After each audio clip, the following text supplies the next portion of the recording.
Now, just as an indication, how many of you were at Sir Jeremy's talk in the summer? Some, but not all. Right. In that case, what I'll do is I'm going to give an amazingly short resume of that, because it leads on to what Natalie is going to be talking about. And there will be numbers of you here tonight who are not entirely sure about United Nations Association. And unfortunately we've got the wrong banner, but United Nations Association, UK, is thought of as a membership organisation which is definitely the leading authority on matters relating to the UN in this country. But it's much more than that, because the United Nations itself is often said to be in three parts. Obviously, the members of nations. Secondly, the administration. But third, the voice of we, the people. The beginning of the Charter, we, the people.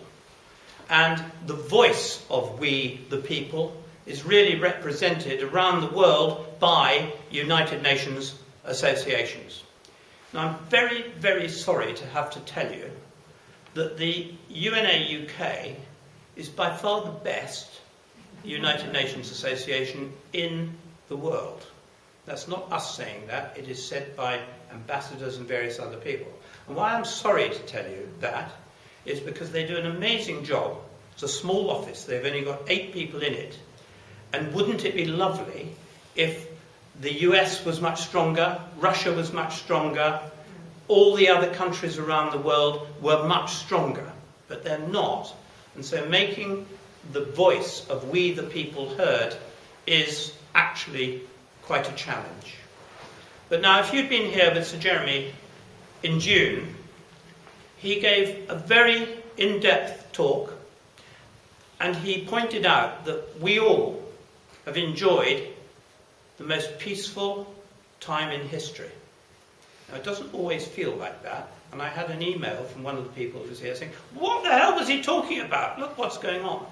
But historically, this has been the most peaceful period almost in the world's history.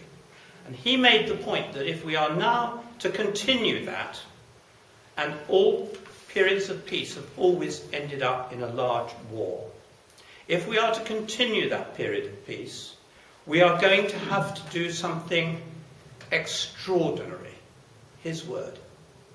And the members of the United Nations, i.e. the member states, are going to have to do something that has never ever been achieved in the history of the world in order to keep that peaceful situation going forward. Now, we've got lots of problems around at the moment, but one of the things that the UNA UK feel is vital, one of the 2 most important things probably, is that we need a stronger UN. And the feeling that has been nurtured within UNA is that one way to achieve that is to have a much better way of electing the Secretary General of the UN. And this campaign has been really centred around Natalie, and this campaign, 1 for 7 billion, one person representing the 7 billion on the planet, that phrase came from Natalie's head. A year and a bit ago, we lost our Executive Director. You might think that was careless, but we lost him. There was a feeling we must bring somebody in from outside. But both Sir Jeremy and I and 1 or 2 other people on the board were keen to promote somebody from inside. Natalie was head of advocacy. And we pushed it through, and Natalie was appointed as our Executive Director. And I have to tell you that trust was well placed. Just recently, we had the celebration of the UN 70 at the Guildhall. Natalie led that with just on 1,000 people in the room, and it was done absolutely beautifully. So we have Natalie with us tonight, who is probably one of the most influential and busiest 30-something-year-olds, probably in England, if not the world. and she's with us tonight and to talk us through this next stage of the ambition of having a really excellent Secretary-General. Natalie. Good evening. Thank you so much for coming, and thank you, Viv, for that really, really kind introduction. I shall do my best to try and live up to it, although you've sort of said it all, really, so I'm not quite sure where I should pick up. I'm going to speak tonight just from this desk. I don't have any flashy visual aids. It's just me and my voice, so do tell me if my voice drops, if you can't hear me, just stick up your hand and I'll make sure I continue to project. It really is a great pleasure to have an opportunity to speak to you today, and I'm grateful for Chichester Branch for inviting me to speak to you about what I think is the most exciting initiative to make the UN work better that we have seen in at least a decade. 1 for 7 billion, the global campaign to improve how the UN selected Secretary General and to find the best possible person we can to take on that important role.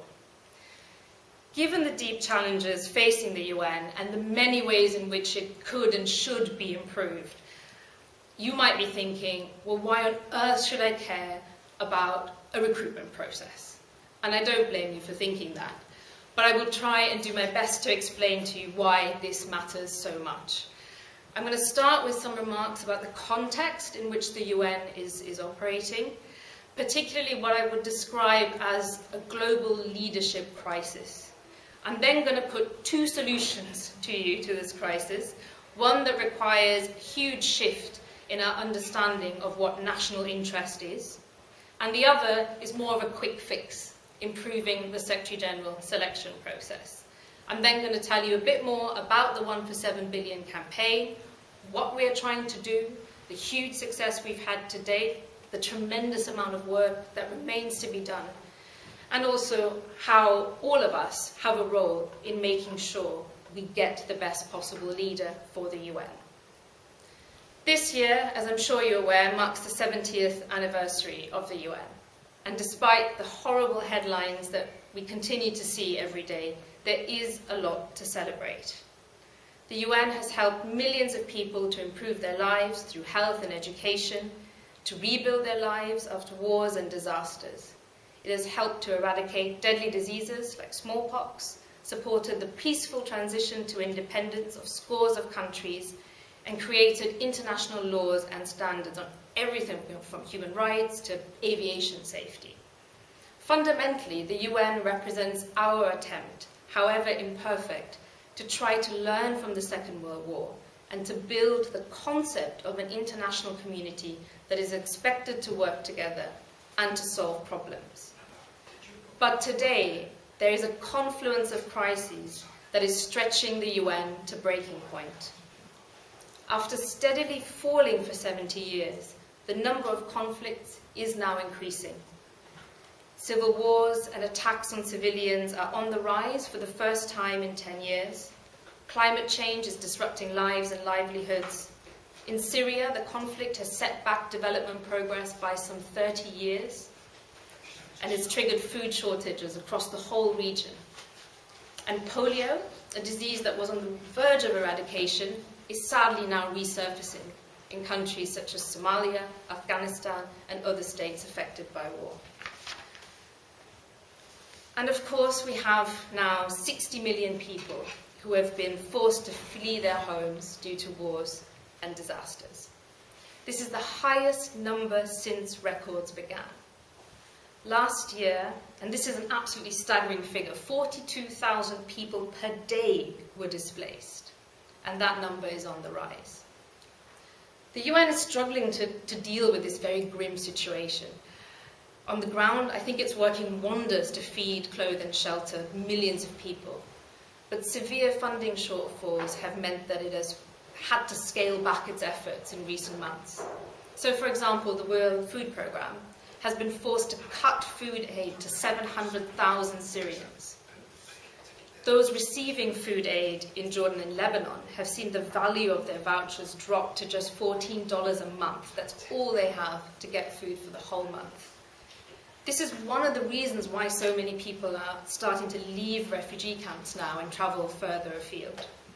Although I have to say it's important to remember that most of those who are displaced within their own countries, and 90% of those who do cross borders are looked after by developing countries, most likely neighbouring states. Can we deal with this mess? Well, the UN is working very hard to try and improve the international community's ability and its appetite to tackle these challenges. But leadership from states has been in short supply.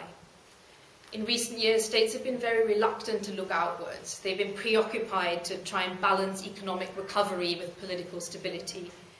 And they've, as a result, played to the domestic crowd. That's meant a narrowing of outlooks, a narrowing of their agendas. I think also the sheer pace and scale of what's happening has put governments on the back foot. They're not prepared to deal with this, and they often opt for inaction as the safest course of action. The fact that relations between big powers have deteriorated has further stymied progress. And together, these factors have produced a severe deficit in leadership. The international community is now more polarized, but also more multipolar. We don't know who to look for solutions. The result, at a time when it's needed more than ever, the UN is close to breaking point. It will not survive unless we consciously work to save it. And that would have serious consequences for us all. The long period of peace that Jeremy was referring to when he last spoke, that Viv alluded to, may well end. Those are my tidings of gloom and doom. I'm going to try and offer you some solutions now. I often get asked, how do we fix the UN? And there's a very short but difficult answer: political will. It's the UN's member states that call the shots. They set the organization's agenda and its budget, decide what it cannot do. If they chose to, they could give the UN the authority and the resources it needs to serve the long-term interests of the world. But that is a big if. The stark truth is governments don't care about fixing the UN. And I don't even mean that they're actively trying not to, although many states often behave that way. The vast majority of states do, to a greater or lesser extent, value the UN. They're all members. No one wants to leave the UN. They send their leaders to address it. They spend a huge amount of time working on its policies, on its programs, whether in support of them or against them. So they care about it. They know that it matters. But investing in the UN as an institution, working to strengthen it, making it work better, giving priority to global solutions, that is just not on their agenda. It's not part of their mindset. They are trapped in this sort of national, narrow outlook. And they see the UN as a tool for furthering their national interests. They haven't recognized that in today's world, where both instability and interdependence are rising, the line between what is global interest and what is national interest has gone. The UN's founders, in 1945, they understood it. For them, the organization was an aspiration, a vision for a better world, but it was also a very pragmatic response to crisis. They weighed the downsides of compromise against the benefits of cooperation and the heavy cost of war. Now, that sort of far-sighted leadership is just not here today. And governments are not going to get there unless we get there first. They're not going to do anything unless they feel their public is behind this. And I don't think that we really have grasped what it means to be a global citizen today. It's a phrase we throw around, vague ideas of, oh, we can travel everywhere we want, work everywhere we want. We don't really know what global responsibilities mean beyond possibly, hopefully, doing something to alleviate climate change in our own lives. But we don't really understand the wider picture, I think. And that's the reason why UNA UK was created. We were founded just before the UN, actually, to make the case for the organisation in this country, to policymakers and the public, and to help people act on their responsibilities as global citizens. So I recently was travelling back from another speaking event, and I was on the train, and I heard a couple of blokes moaning about the UN. they were reading a newspaper. So one of them was reading this newspaper, and he quoted a plea from the Secretary General urging states to take in refugees. And his friend said, "Oh, and what's the UN? What's it doing about all these refugees?" "Absolutely nothing." His companion said, "Yep, it's a waste of space, it's a waste of money, it's a waste of time, and it's our money that's being wasted." And what I think annoyed me the most about this exchange was the fact that these two men, and I don't want to read too much into a snippet of conversation, but I really don't think they have ever stopped to think why the UN isn't working, why isn't it able to do more. And I don't think they've done anything to make sure the UN does work better. I don't think they're the type of people who would have supported, say, additional funds to the UN agencies that are now running out of money when they've been warning about this refugee crisis for years. But they should care. We all should. I often describe the UN as a sort of lifeline for millions of people, and I think when I say that, the images that come to mind are immediately people in developing countries, the UN vaccinating children, helping, refugees, improving access to water, those sorts of images come to mind, peacekeepers protecting civilians. But I think the international system has actually delivered more for those of us in the West than it has for many developing countries. International agreements have allowed trade to flourish. Development programs have, to some extent, mitigated the inequality produced by our global economic system. Humanitarian assistance has largely shielded us, insulated us from crises. Wars happen over there. And because the UN provides this minimum level of assistance, they haven't sort of spilled over. The effects of those wars haven't really come to our doorstep. Now, with the UN at breaking point, we are seeing the impacts at our doorstep, and we're shocked, most visibly by the number of refugees for whom the underfunded UN agencies can no longer care. So I think we all need to do our bit to make the UN more effective. We need to do more to understand and to communicate to our family, our friends, our colleagues, our communities, why the UN matters, what it's done for us, and what we would stand to lose if it fails. We need to tell our governments that we see investment in the UN as investment in our own future, and that we are prepared to accept some short-term compromises, having a little less so that all of us around the world can have a bit more in the future. And we need to get behind efforts to tackle the challenges the world is facing and to make the UN work better. Which brings me to my second solution. Transforming how governments and people think. That is a huge challenge. And that's probably why discussions on improving the UN tend to focus on the UN structures as opposed to the behaviour of its member states.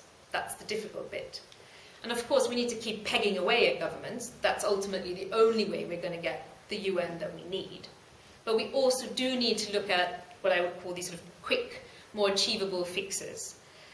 One of which is improving the selection process for the Secretary General. Now, the current Secretary General, Ban Ki-moon, his term ends in December 2016. So we really need to act now if we're going to get a better process to appoint his successor. Now, again, you might be sitting here thinking, how is this recruitment process going to make any difference to the world? I've just outlined huge challenges. I've said that member states are the ones who call the shots at the UN. So will a better process really make a difference? I think so. Secretary Generals have an enormous impact on the UN's work. They're much more than just an administrator of the organisation. Of course they need to have the support of member states and keep especially the big powers on side. But if they can achieve that balancing act, there's a lot they can do to manoeuvre within the confines of politics to produce real outcomes. Again, the founders of the UN were clear that the Secretary General would be a real figurehead. In 1945, they said, the Secretary General, more than anyone else, will stand for the UN as a whole. They must embody the principles and ideals of the UN Charter. The Secretary General is a voice for the world's people, for the poor, the marginalised, the forgotten. It is a voice that can transcend national interest. And that's really important. The ability for the UN to have a position distinct from governments It's absolutely essential if it is to act as an independent mediator to solve crises, and as a symbol of hope. We want something that's bigger, I think, than the sum total of everyone's national interests.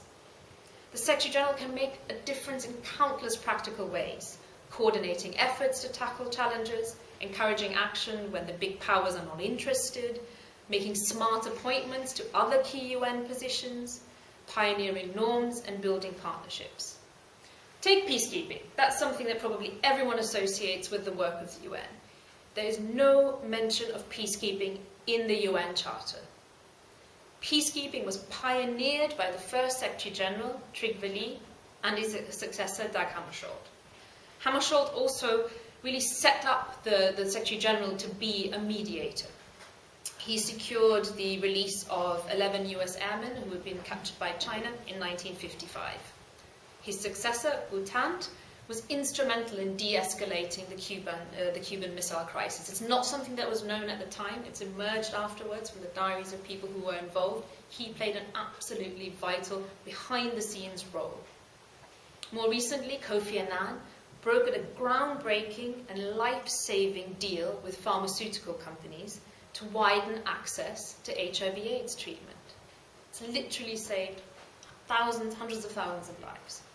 Ban Ki-moon, the current Secretary-General, has used his moral authority and convening power to champion difficult issues, such as action to address violence against women and LGBT rights.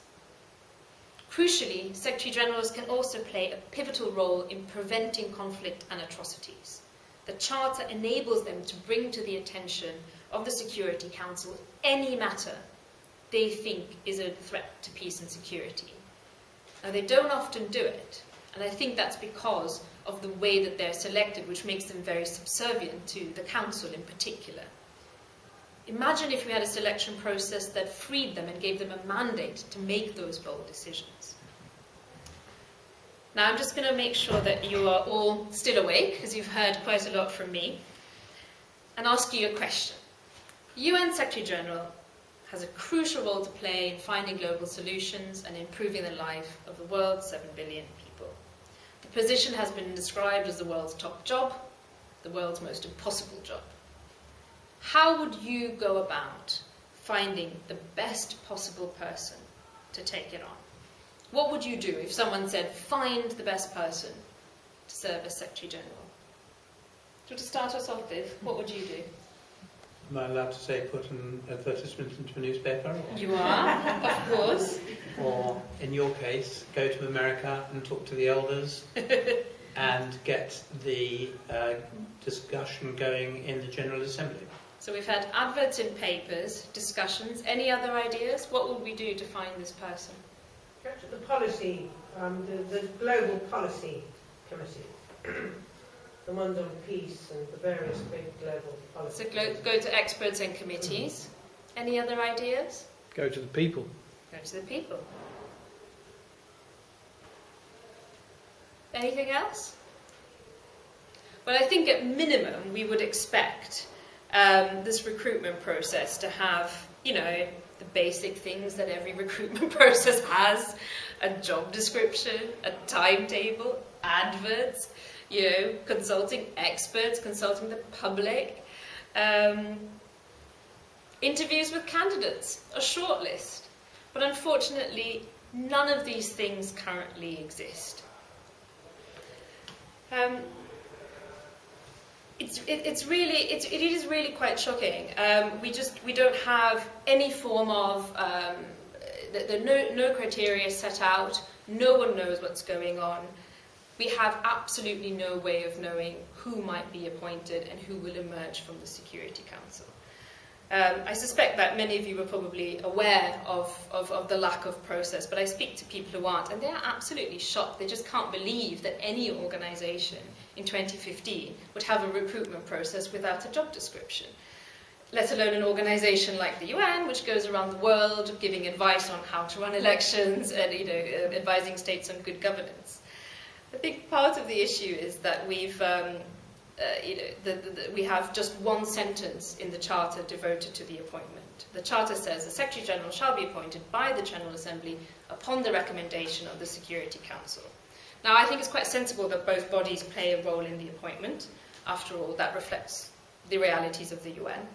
But informal practices have absolutely skewed this balance and relegated the General Assembly to a secondary role. What we have at the moment is something that's totally opaque, with just 5 countries, the permanent members of the Security Council, holding sway over the whole world, really, an appointment that affects all of us. So initially, when it started in 1945 and the founders came together, they envisaged a situation where the Security Council would put forward a number of candidates to the General Assembly, and the General Assembly would hold a secret ballot to make the election. But in January 1946, the Assembly, which was at that time, I think in the immediate post-war environment, fixated on maintaining some sort of stability, it curtailed its own powers. And it adopted a decision that said, basically, it would be desirable for the Security Council to only offer one candidate for it to consider, and that any debate on the appointment in the Assembly should be avoided. And current practice is an extreme interpretation of this 69-year-old non-binding resolution. The Security Council makes the decision behind closed doors, subject to secret bargaining. That includes horse trading with the candidates, saying, I will support you in return for you giving me this particular post at the UN. That's the reason why we end up having so many French people in charge of peacekeeping, and we have successive Brits in charge of humanitarian affairs, and the US always gets the World Food Programme, and UNICEF, and political affairs, and so on and so forth. The situation is so bad that even other states don't really know who's on the ticket until after the decision has been made. Even states on the Security Council, sometimes even members of the permanent members of the Council, have not known about the appointment until it was already too late. Last time round, when Mr. Ban was appointed in 2006, insiders such as Edward Mortimer, who was UN Director of Comms at the time, said basically China insisted it was Asia's turn to have the top job. The US very quietly agreed with China that it should be Mr. Ban. Russia didn't care, as long as it wasn't some difficult Eastern European who got the post. And France and the UK were basically sidelined. The choice was made by 3 people: George W. Bush, Vladimir Putin, and Hu Jintao. And then the UN has also got lots of conventions that have further restricted the talent pool. So traditionally, candidates come from small or middle-ranking powers. Since 1997, there's been something called the principle of geographic rotation, so the idea that different regional groups have their turn at the job. And that really came about because Africa was disappointed that British Boutros-Ghali didn't get another term, and they felt, well, we ought to have our full term, so let's have an African in post. And that's when this whole idea of geographic rotation started. None of this is in the Charter, none of this is laid down.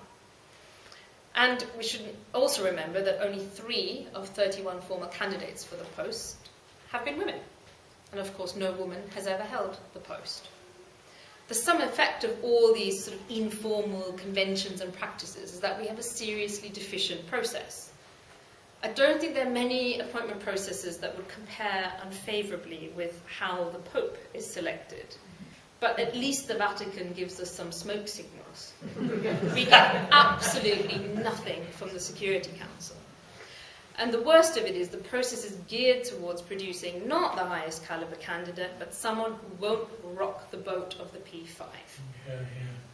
While incumbents have sometimes proved them wrong, imagine what could be achieved if we had a process that actively encouraged bold and visionary candidates. A process that engages all states and civil society, the people, would give future Secretary Generals a stronger mandate. It would boost their ability to mobilise support and drive forward the UN's agenda. So last year, UNA UK co-founded 1 for 7 billion, a global movement of over 750 NGOs around the world and over 170 million people who all care about this process and want to see it improved. I'm still amazed that 170 million people have put their name to this, but it's just a testament to how shocked people are when they hear how bad the process is, and how much they really see the Secretary General as symbolising the UN as a whole. And what we want is very simple. We want a job description, we want a timeline, we want an official shortlist, we want the chance for all member states, for civil society, for the media and the wider public to hear from candidates, to engage with them and to scrutinise them, scrutinise their records, scrutinise their priorities, get them to set out their vision. So we want to know what these people are doing so we can then hold them accountable. We also believe that parliaments and civil society should have a say in the nominations. It shouldn't just be governments doing that. Why don't governments consult their parliaments before they make nominations? And we think the next Secretary General should have a single term. At the moment, it tends to be two terms of 5 years. That is purely stipulation, that's just the way it's been done. There's nothing saying it has to be that way. And we think they should have a single term, because if they were freed from the constraints of re-election, where all that horse trading comes back into play, I think they would be in a better position to implement a progressive agenda, to insist that states act to prevent conflict and atrocities, and to resist states when they try to force the UN to take on tasks that it cannot do, or they try to force the Secretary General to take poorly qualified people for top UN jobs. And finally, we think the General Assembly should have a real choice. We think there should be more than one candidate put forward by the Security Council for it to select from. None of these changes require amendment of the UN Charter. We always get caught up in why doesn't Security Council reform work, etc. It's because amendment of the Charter is so difficult. None of what we're calling for requires this. Everything we want is based on best practice, not from outside, but from other parts of the UN system. The World Health Organization has good practices. The World Trade Organization even has more openness in its appointment process. That's what we want. And also, our proposals are actually supported by the vast majority of member states. The General Assembly has been trying to improve the process for over 20 years, but nothing has happened. In large part, as you might imagine, because of resistance by the P5. The P5 are so often divided on how to tackle issues of peace and security, but they tend to be united when it comes to preserving their own power. So we don't have progress. So what UNA UK and our partners in the 1 for 7 billion campaign did is we sat down and we started plotting. We looked at all the efforts that have happened in the past. Why did they go wrong? How could we avoid making the same mistakes? Our first step was to act early. Last time, the process to improve the selection began 6 months, with 6 months to go before the appointment. Too late. The UN moves much more slowly than that. We started with 2 years to go, and I think that's given us sufficient time to build momentum at the UN. Second, we encouraged all these states who've been spouting warm words about how the process should be improved to actually put some concrete proposals on the table and get them supported. So we had the non-aligned movement, a huge block of states, actually sit down and come up with a plan with proposals that weren't too different from our own. Third, we made sure the campaign wasn't just aimed at the UN bubble. There's nothing the UN insiders like more than speaking to each other. But UN ambassadors, they can't just do what they want. They get their instructions from capitals. So if we don't take the campaign to capitals, to parliaments, to the public, we wouldn't get anywhere. We wanted to get debates, we wanted to get action on Twitter, we wanted to get media coverage, and we did stunts such as put a job ad in The Economist, which advertised the position of Secretary General. I think one of the criteria is backbone discouraged, wanted to please the US, China and Russia. That's an example of one of our stunts, and it has caught the eye of the media. And finally, and this is where UNA UK has really come in, we knew that we couldn't make this issue P5 against the rest. It just wouldn't work. There are too many issues like that, and what happens? They just go on and on and on with no resolution. We needed to get the P5 involved, and we worked tirelessly to get the UK government on board. They now seem to think that this was all their idea all along, so I think we've done a good job. And then we started looking at, okay, how do we get France to come on board? How do we get the US to come on board? How do we get China and Russia not to block action?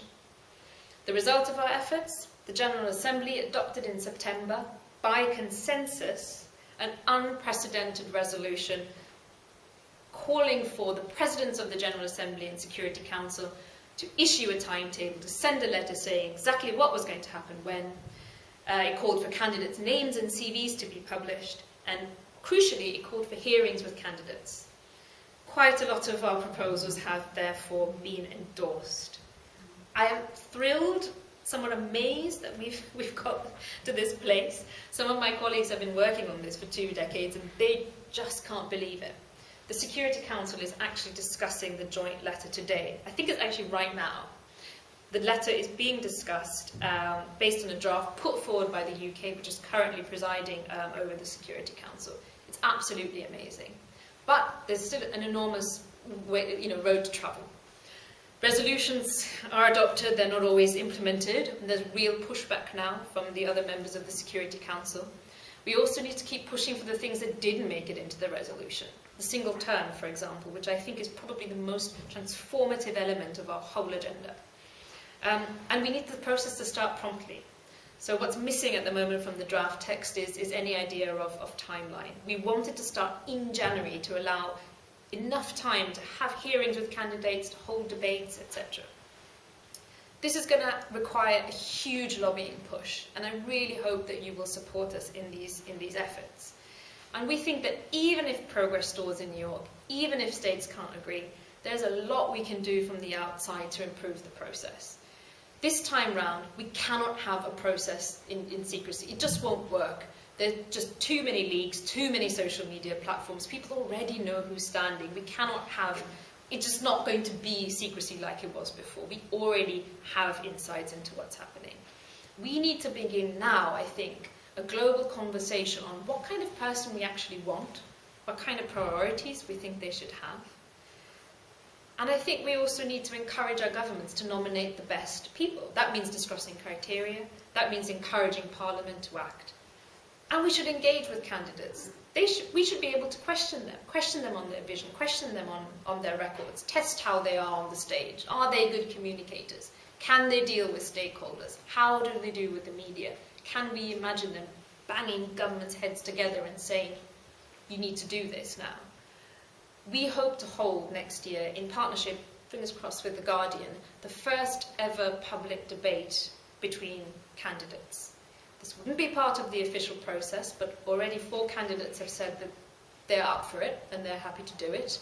And we would try, obviously, to involve everyone in this room and people in this country and beyond in seeking questions to put to them.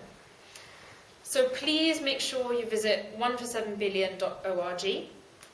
We've got lots of materials. I've brought some with me today, and a host of actions that are just waiting for you to take them forward. These are actions you can take as individuals, actions you can take as a group.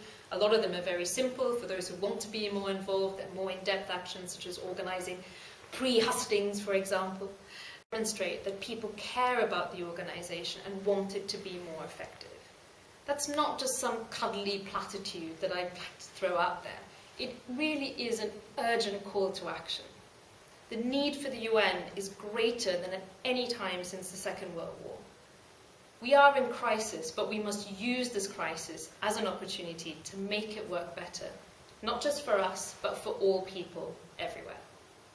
Thank you.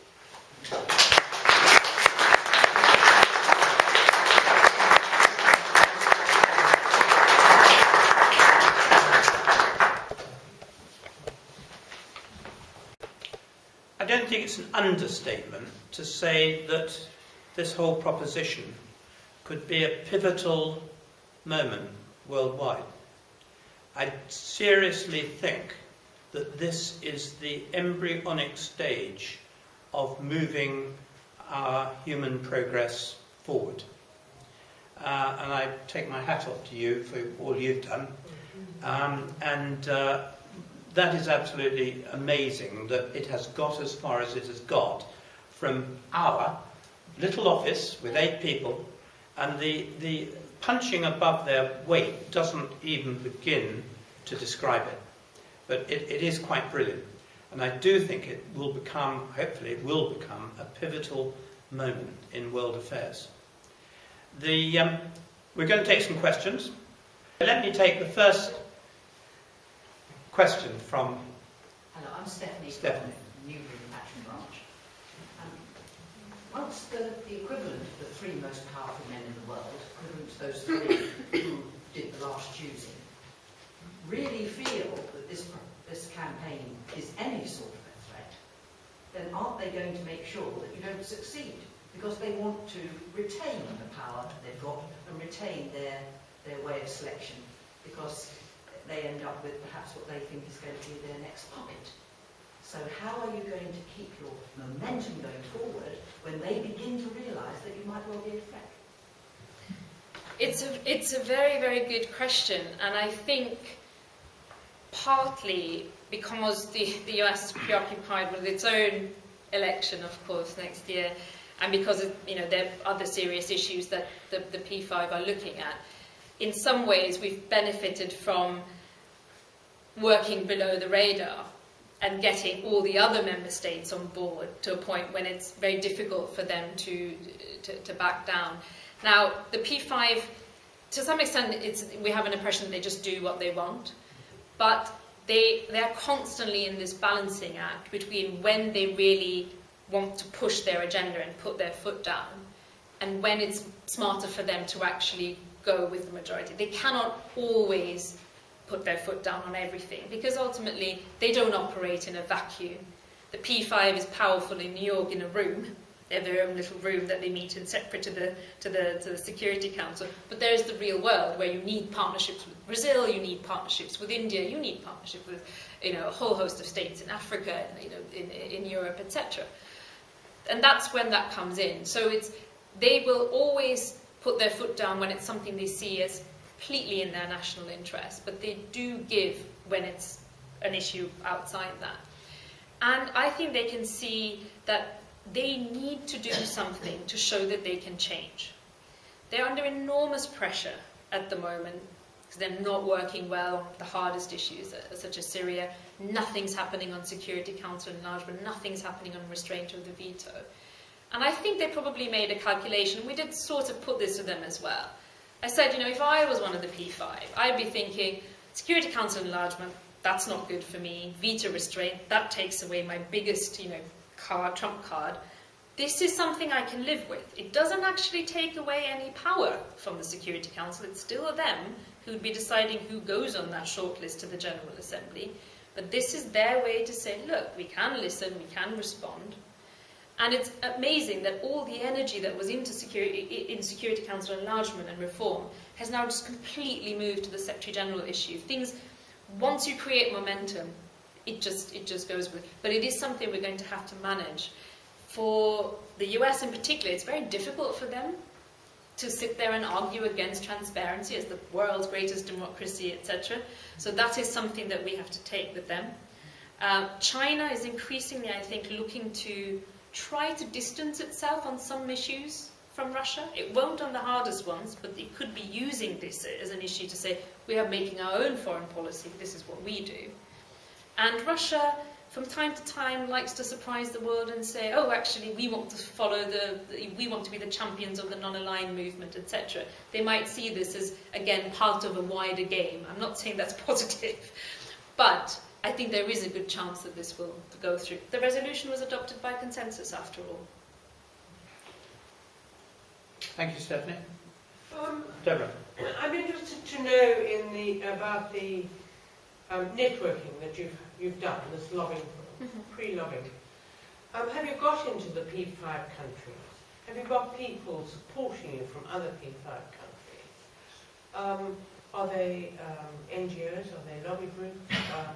How far up have you got support? So we've been working, obviously, primarily in the UK as UNA UK, but we also go over to New York and we have a partner called the World Federalist Movement, and they support us in our lobbying efforts. But I've gone out probably more than that in the last few years, to raise visibility, to hold conferences, to hold roundtables, and to meet with delegations.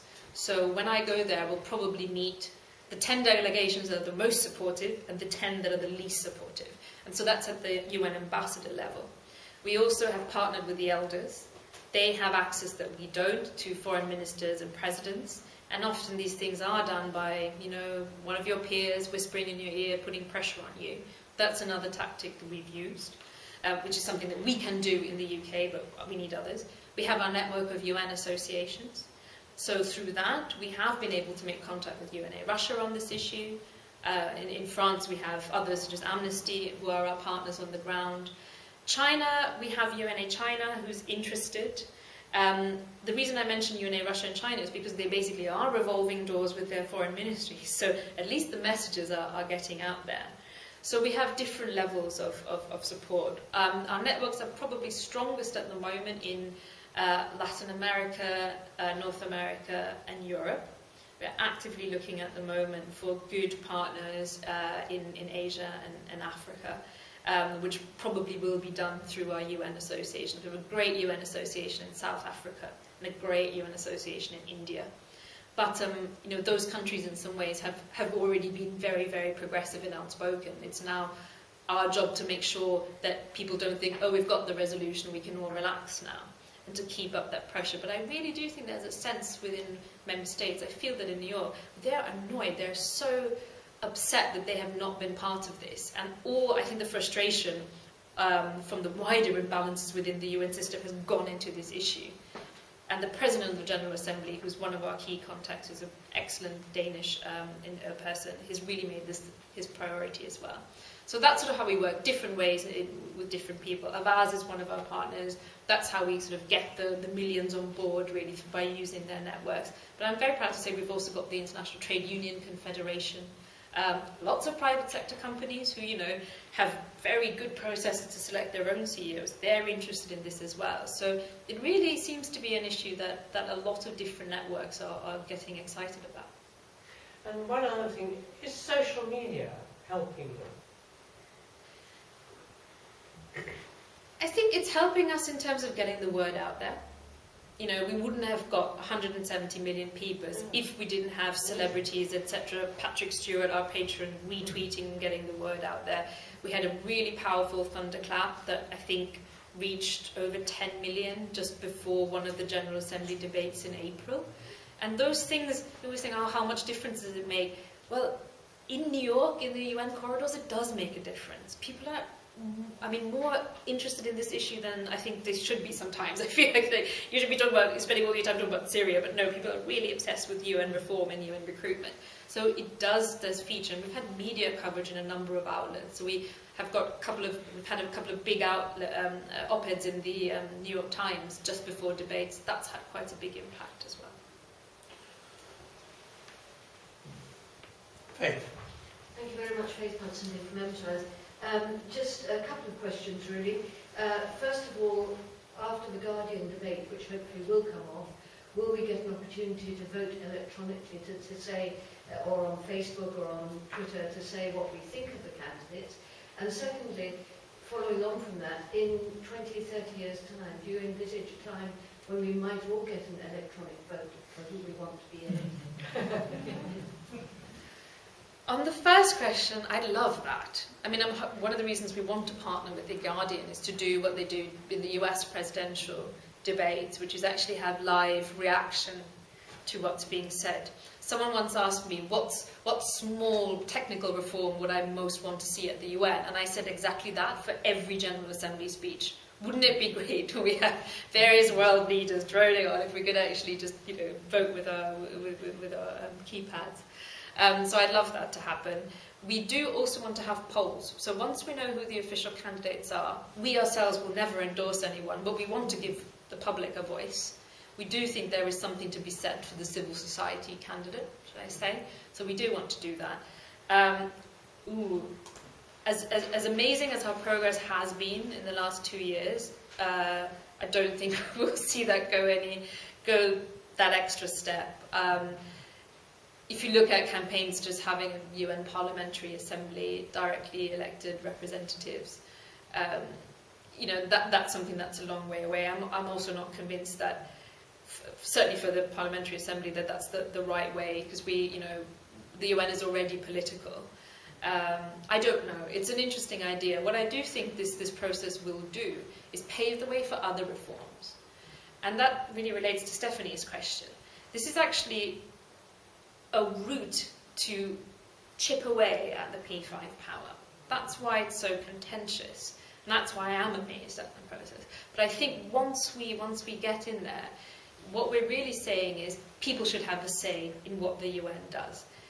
The Sustainable Development Goals that were adopted in September, they saw the biggest ever consultation of people, not just online, but actually physically. Groups went into towns, into cities all over the world.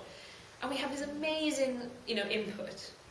And I just keep saying, not just what happens to the outcomes of that, but what happens to those structures? Why are we not maintaining them? Why don't we maintain the ability for people to give feedback, for the people whom the UN is serving to actually say, this is what we want, you're not doing this properly, this is what we actually need? That doesn't happen enough. So I think by sort of showing that people care, that they want to have a say, I'm hoping that this will lead to more civil society engagement and also to more reform of the Security Council. Any other questions? Graham. Good evening, Director. Use the right name of our branch, Newbury District branch. The lady on my right. The lady on my left, interesting, mentioned the Guardian, and I was also at that Guardian meeting, and I think, did we have the Deputy Secretary General, someone there, or someone? He was a former Assistant Secretary. This is a debate I did on the UN at 70 for The Guardian. They did a wonderful series, sometimes very critical of the UN, and it culminated in this sort of live event that Graham went to. Right, so certainly he had a lot of experience. In your job description, I thought it may have been useful that they were looking for someone who's already had a lot of experience within the UN itself. But you did also mention neutrality, and thinking of the countries that have had Secretary General so far has been Scandinavian, Asian, African. That may not be conclusive, but now the countries that are negotiating to be sort of regional representatives on the Secretary General, Japan, India, Brazil, would these be the sort of countries, what you didn't mention is what sort of we're restricted because of the powers in the countries we can get someone from, and the previous ones. So would we be looking for a big five of Canada, Europe choice, Japan, Indonesia, Brazil, and Indonesia or possibly Denmark as a substitute? So we restricted somewhat in the impartiality of the countries we're looking at. Could you perhaps enlighten on that? Firstly, your point on criteria. Yes, I think it would be great if the candidate has experience of the UN, because you need experience of running a big global organisation. The UN is a very particular type of global organisation. You don't want a Secretary General who spends 2-3 years just getting to know the place and getting to know how it works. That said, we shouldn't discount it. I mean, Dag Hammarskjöld was considered one of the best Secretary Generals, had no experience of the UN, didn't have a particularly illustrious career, but was sort of considered a safe pair of hands, and ended up, really growing into the role. So I think in this day and age we should be talking about experience of running a big organisation, managing it.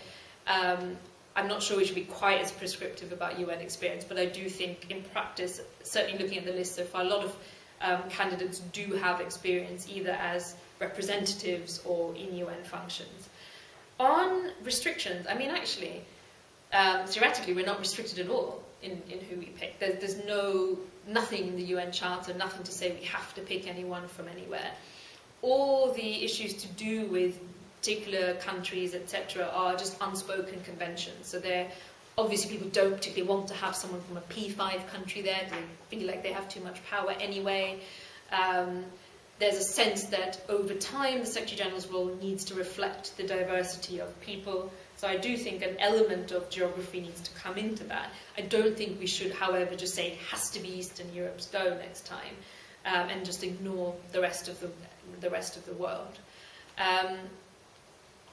You talked about, I think what you're trying to say is, should we pick someone from a country that is impartial or neutral? I mean, there are some countries that are, like Austria, where I grew up, are neutral, but I don't know what definition we would really want to pursue with that. You can be neutral but not impartial. Some countries might be seen to be impartial, others might not feel the same way in their region. So I wouldn't really be wanting to put any restrictions on it. If it were down to me, I'd say best person for the job from anywhere, taking into account the strong feeling there would be against having a P5 member and the desirability of having some sort of rotation. But for me, it really is all about the best person for the job. Yeah. So, really what you're saying is you want a global business leader, a businessman, somebody totally outside the UN. Well, who's obviously clever enough, you will learn how the UN works quickly. But somebody completely outside, you know, somebody who ran Apple, somebody who ran Microsoft, you know, one of these big companies. These guys didn't get there because somebody put them there. They got there because they had the nous and they had the energy and determination. That surely is somebody, rather than some politician which is a compromise between various influential countries. I mean, You know, why not? Yeah, why not? Exactly, Why not? If someone from business, someone who's run a big NGO, like the head of the Red Cross. Yeah. You know, these are people who have experience in management. I'm not sure I'd say, I mean, I think everyone's political to some extent. Businesses are political. NGOs need to get their funding from somewhere. So I'm not sure that it's difficult to find someone who's totally above politics. But absolutely, let's cast the net wide. Why does it have to always be a foreign minister or a former head of state? Something we've observed over the last decade in the UN is something called sort of grade inflation. So you used to have people appointed to jobs because they had some experience on them. Now it tends to be former foreign minister or even former head of state. So if you've got to the stage where people running agencies are heads of state, it's quite difficult to almost see a Secretary General who isn't head of state or at least some sort of very prominent foreign minister. We never look beyond that. We've never looked beyond that. And that's why it's so exciting to get parliaments and civil society involved. We'd come up with a really different shortlist, I think, from the members of the Security Council. Your point is a good one, and in fact, at our meeting with the ambassadors just recently, we had the guy who had been head of Shell, who was now running the human resources for migrants and refugee centres, etc. And he was brilliant, absolutely brilliant. And so that thought process is in part already incorporated if you can get those people, perhaps when they come out of the head of being Shell, to actually participate. Do we have any more burning questions? Coffee's just arriving. But that, I think, is a very useful interplay of questions. And as Natalie says, we have got to somehow find the way to spread the word. She's referred once or twice to the elders. You may not know what the elders are. The elders are a group of people that were set up by Mandela as a group capable of advising sections of the UN. And at the meeting to celebrate the 70th anniversary of the UN, Natalie was there with her near 1,000 people in front of her and was chairing a meeting with the floor and the ex-Prime Minister of Norway, who is a woman, and the woman who is the human rights barrister in India, both of whom were on the elders. And then from the floor they were eliciting suggestions of who might be the next Secretary General. Natalie expressed a view. She was slightly disappointed that her name wasn't on the list. But one day. So tonight I think we've had a really privileged insight into where this is going. And I think we owe Natalie a great debt of thanks, both for what she's doing and also for coming down to talk to us tonight. So Natalie, thank you very much.